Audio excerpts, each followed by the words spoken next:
Parimom channel lang si lejari bese khoi oja tomdon sana manaktani mayam no oja tomdon sana na haidurok pose jamna thamoi degi penjaba aduna oja tomdon sana gi manakta ngasi koina changaga hoji hoji awana tarbai chinau amasung khunga pai bu pa sing na wana riba praja myam no wana riba sigi matang da oja tomdon sana dagi su leiba khogi manipur gi wangwada khangde manipur da khangde leiba maitai ifrup izati gi tamakta oja gi maike dei wafam amani katang hayan jeningi lansi ga mari leinana oja haibiro le kai haini hujiki lansi maya wana riba sigi matang da lenga na lobi riba philip sigi matang da wafam amani tang haibiro nganga ki was dum hai nganga ki was hai sakra si da leiba new sing je leader sing na nganga ki khai bu ya rai nganga ki hawdu ko da mu kamai tong ngar ga hawpot lan ji gi ni mi te ngai ni da kamai tong ngar ga atai thai political party sine sang kari hai ko rai no ma khong hu tu sen ba ka ma ma pun chal lai kan da lan ji kuki ga mati lan ji राजनीति की खुदों चाब लोग mummy Kharna खुराई पाई mummy उसी ने इनसे लगा होन बल्ला ने एक तची मिसर मम्मी जो पनिंग ट्रेड देता ले अरे नुपा जो तुम गांगे अब उसी तो मम्मी के इस्लाई खंगरे आप मुंगांग इमिग्रेंट मयाम मपानी लाकुनी चक्चलागा लान तौने अदुना foreign adi ngasai India gi wang melak wa misi foreign na landarak pene aduna foreign na landaragi India ji chaw na mapang kan yani India ge army me am lanthing na ge rum wati wa ge dore ari mu lanji simi sarngang wa ngang ni ko ari lanji ka hur ko loi da hogi loi bhawa prime minister Narendra ji Modi ji Amit Shah na loi na khang ne na yo khang na to ri si kai Simia mới ta rồi vậy thằng nào có gì Central Force thì lising mang dù khá là position khá là Central Force là một gì khơi gì cookie sinh này khơi mấy tên hình là đàn có một tầm đất sang cái Central Force mày làm thế nào sắp sắp action lobby đập ra asi vào không thì ở giá đấy anh ta mày làm nó khăng ra đi khăng ra cái số giá gì một cái một không mà này tăng tham gia những cái bà sang cái Central Force mày làm thế nào cookie sinh nó mới các bác đi action lâu đập ra rồi khơi mấy tên khác na khá tăng protest thôi chứ mà tầm đó na mấy năm mua bông bông tear gas bông cái amo copy asal mày apa mau uri benda apa ado practically ozana di si phang na benda apa asing matang da apa mana dang masih Central Force thajal isi Central Force ai bisi state mai magi state ta control to ngai state ta masai lenga char ngai gi mai state force loi le ekhoi su Manipur state force le masih da tungan mo khoi police ta dagi commando haiba group ARB haiba group sumaina dagi Manipur gano Manipur rifle MR ga do tuan by state force mem lei ri sida ngachari sida ngasai marwoi no sigi defense mai ngang si state force haiba maga central force haiba state force am lei jada sida walak la shakti ji sa chon to do walak ba majuda moi da mating pang ai central force lai al Manipur da tawi di mating pang na ti uthai ak pone mor over pro paisa lak pone ba aduna state force ki mathak ta moina tori hoji ti mo matam da group amana armed forces sphere power ek lok thuklami mate khrap mapung bra apaspa aduga hoji na mu abuk thamjalle leirib sarkar dina puna han na khar thuk pa hore to man si da thuk ri chaw na si pur lo thoke hai de bida han na thamjalle achi kumba oi da pau da counter mem tore ri noi nu ji hai bi mana Central Force mem sina ahan bada 40 60 company thajalami aduna mu ot kai nei khairaga imai ben sing khungjang jangjari be sing ot kai nei bi chai khigi electric kano power job chaina kal ga du kumba to sa mem pi ai hen na mu 50 ma mu piram la ji mu IT ma mu company thajal thousand lep to ji karino pharagai raiso phaba sungam da ba waro silam proposal sungam mana da ba hanra imai ben sing ot nei ba di praja sing adi khun ngak pa myam ji tawribo mai ba khun ngak pa sing ji ki power nam thana ba madi khun ngak pa sing ji bo ai dining di mutat na bai tare mutat ba hi ji kai yom mutat ba khun ngak pa mutat na ba adu ba Central Force mem thajal ni aduna Central Force thajan bada kana ba pakhar phangba ai di hana mangong jwaire lanji da MLA minister sing adi government leader sing chief minister moi di business ni lanji moi business ni paisa mem phangye moi di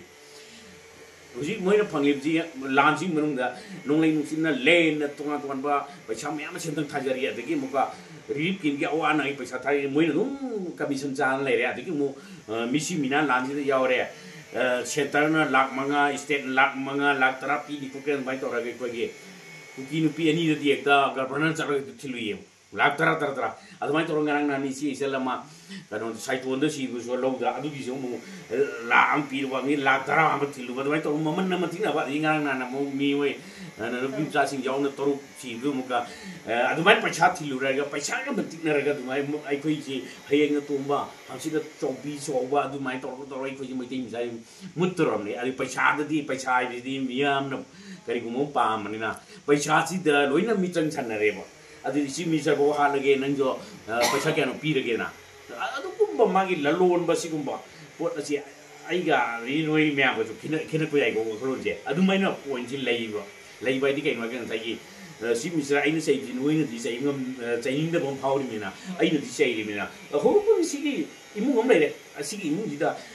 mapi mapa le lupa nupi ahul oi ba duna leader oi adumana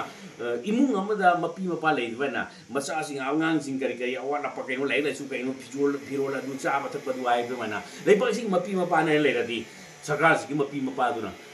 parjam miam sigi micham miam mi puchi lan tum ngak bungam traba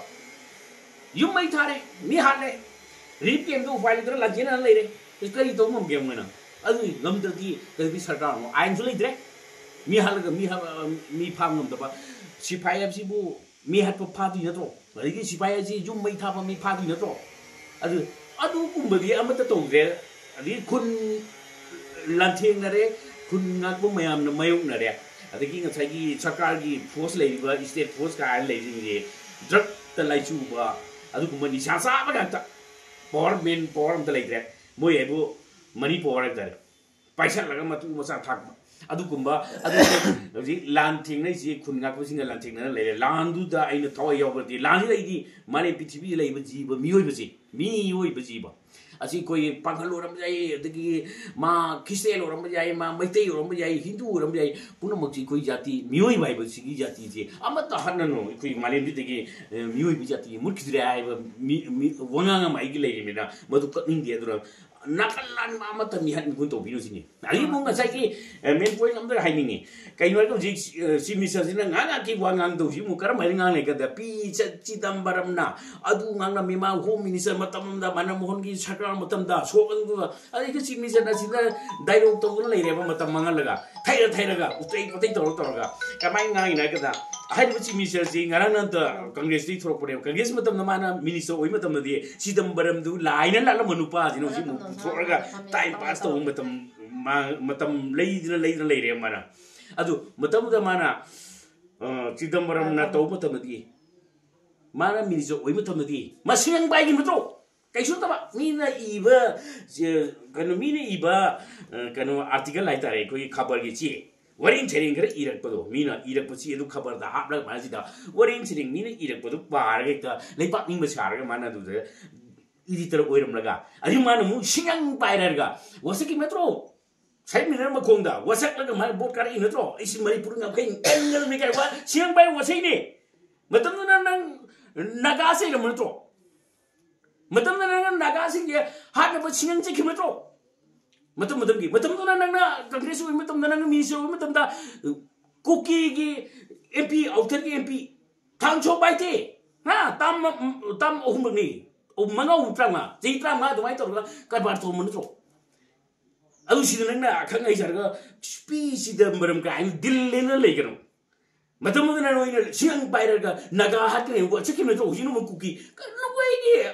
ama kuki da su chai ba di naga chai ba ama ko muslim no chai am ka tu karan bar ke agi mele india gi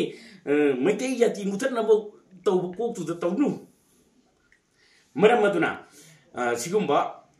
mana si misa sina katu kan nga dillele mana adu pin dei bani da mai mutam ma loi uri pot ne ba asi mana khangai jar mutam len ba jar ga gi mi ang seti ben khom le ya manu di hoi sa jam phajare ado hoji pot tang si matang na wa hom ne thambi ram ne ja pot tang ju ka par mani ai ji ngu kan ne go dol so di hangang ke ner do le ꯃꯌꯥꯡꯒꯤ ꯗꯨꯀꯥꯟ ꯀꯩꯅꯣꯁꯤꯡꯁꯤ ꯑꯗꯨꯃꯥꯏꯅ ꯇꯧꯔꯒ ꯀꯔꯕꯥꯔ ꯇꯧꯋꯦꯕ ꯄꯣꯠ ꯇꯥꯡꯍꯜꯂꯦꯕ ꯑꯗꯨ ꯗꯨꯀꯥꯟ ꯑꯆꯧ ꯑꯆꯧꯕꯁꯤ ꯃꯣꯏꯅꯦ ꯃꯩꯇꯩ ꯃꯆꯥ ꯈꯔ ꯐꯝꯃꯦꯕꯀꯣ ꯂꯣꯟ ꯁꯝꯕꯝꯗ ꯑꯗꯒꯤ ꯀꯩꯅꯣꯗ ꯃꯟꯇ꯭ꯔꯤꯄꯨꯔꯤꯗ ꯃꯗꯨꯗ ꯑꯆꯧ ꯑꯆꯧꯕ ꯒꯣꯗꯥꯎꯟ ꯂꯩꯌꯦꯕ ꯃꯩꯇꯩ ꯃꯆꯥꯅꯦꯕꯀꯣ ꯃꯩ ꯃꯔꯤ ꯃꯇꯥ ꯉꯥꯛꯇ ꯑꯣꯏꯔꯝꯃꯦꯕ ꯄꯣꯠ ꯗꯨꯀꯥꯟ ꯑꯗꯨꯅ ꯄꯣꯠ ꯃꯃꯜ ꯇꯥꯡꯅ ꯌꯣꯜꯍꯜꯂꯒ ꯃꯥꯅꯁꯨ ꯀꯔꯕꯥꯔ ꯇꯧꯋꯦ ꯕꯤꯔꯦꯟꯒꯤ ꯆꯤꯞ ꯕꯤꯔꯦꯟꯒꯤ ꯃꯔꯤ ꯃꯇꯥ ꯉꯥꯛꯇ ꯑꯣꯏꯔꯝꯃꯦꯕ ꯑꯗꯨꯃꯥꯏꯅ ꯁꯦꯟ ꯇꯥꯜꯂꯦꯕ ꯑꯗꯩ ꯍꯧꯖꯤꯛ ꯆꯦꯡ ꯆꯥꯛ ꯑꯗꯨ FCS ꯀꯅꯥꯅꯣ ꯉꯁꯥꯏꯒꯤ ꯏꯁꯤꯡ ꯆꯥꯎꯕ ꯎꯆꯤꯅ ꯏꯁꯤꯡ ꯆꯥꯎ ꯂꯩꯕ ꯅꯨꯄꯥꯗꯨꯅ ꯑꯗꯨꯃꯥꯏꯅ ꯇꯧꯔꯒ ꯍꯧꯖꯤꯛ FCS ꯀꯩꯅꯣ ꯄꯥꯏꯌꯦ ꯆꯦꯡꯒꯤ ꯑꯗꯨ ꯆꯦꯡ ꯂꯂꯣꯟꯗ ꯂꯩꯔꯦꯕ ꯃꯥꯅ ꯑꯗꯨꯒꯤ ꯊꯥꯎ ꯄꯥꯏꯅ ꯂꯩꯔꯦꯕ ꯃꯥꯅ ꯑꯩꯈꯣꯏ ꯒ꯭ꯌꯥꯁ ꯄꯥꯏꯅ ꯂꯩꯔꯦꯕ ꯒ꯭ꯌꯥꯁ ꯃꯃꯜ ꯒ꯭ꯌꯥꯁ ꯐꯪꯗ꯭ꯔꯦꯅ 2,000 3,000 ꯑꯗꯨꯃꯥꯏꯅ ꯒ꯭ꯌꯥꯁ ꯑꯃꯗ ꯌꯦꯡꯉꯣ ꯇꯧꯔꯤꯕꯁꯤ ꯌꯦꯡꯉꯣ ꯑꯗ ꯑꯂꯨ ꯑꯃꯗ ꯂꯨꯄꯥ kaya hajduna alu matumum biong hujik tawji adummaina leiriba asiguma karbar je asiguma sarkar asida MLA ne ka haijariba aiju leitraba dimogi su leitraba napuda digi mana asida lekai kai kulta pardane jila parishad ne ka haina member ne jutakba nisagwa laga me ama hapchal lerga mani do utuk utuk thara hatuk na lagagi mate ji amaga maga ka khong chaina mana chilli ji da thuri ni harori paisa khara man thajabda yutakba nisagwa la ji matu ji chana ga cha da ji dagi adagi mo yung bidding matol tawbising imung guting yung diluji extra layni lena nung lay nung sit na dagi ho dana yung mori ming amata sip yung mata kaysa sirang kanan lay ming amata tungbiti aduga sida ako ay kasi yung bidding sabi din matol masi mo matangi next ki nung lay nung sit ka gumba di dagi nung matang nakatara di na matang chay gi ja ko thamni jar mo na adu live sing nung ju lay yabji mai kay guting mo ne buji masi DC masi CNA DC SDO HDC sharm met lagne pusan ngadu bashoi tram le ko nong chabna maram chum chum na badu scenery kalap lekai ki kalap mem scenery madu meira pa bi scenery krai kai no no jeli ma din sing do ha no ina gunda to rega kalap badu su sara rega lekai ki lai rap sing nim kaun to bi di ne na board ki laga board ki damakta huji goi loktu na rega board ki damakta din jeli ne huji din mem lai I know you have a moody cinema of you pitching a card the Sinaga car. Make you know you would yell, Matin Pali, din cook treva.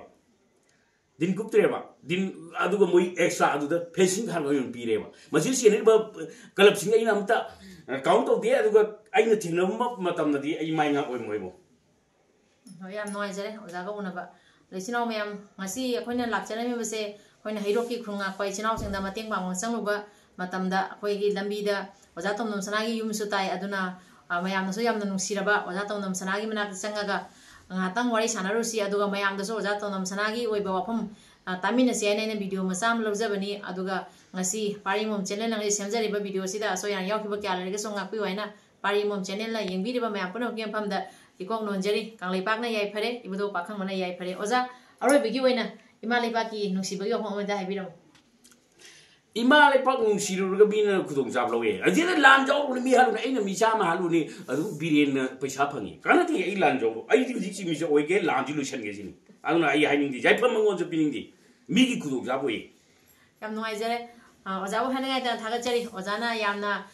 thauna phana oja gi thamoi dele bo pham kyama myang yam da thambirame adugi tama oja bo hanai da thaga chari aduga ojana ningu bo khudimaksu mapuna chanbiraga imaleba kanbada ojana su achoba Todang Lobiraga Imalebak Siga, Atuma Matam, the Tandula Taba Pubiro, Resano Hajaraga, Matanga Sida, Ozadagi, kind of way at Tanglizeri, Kanglebana Yapare, Udo Pakangana Yapare.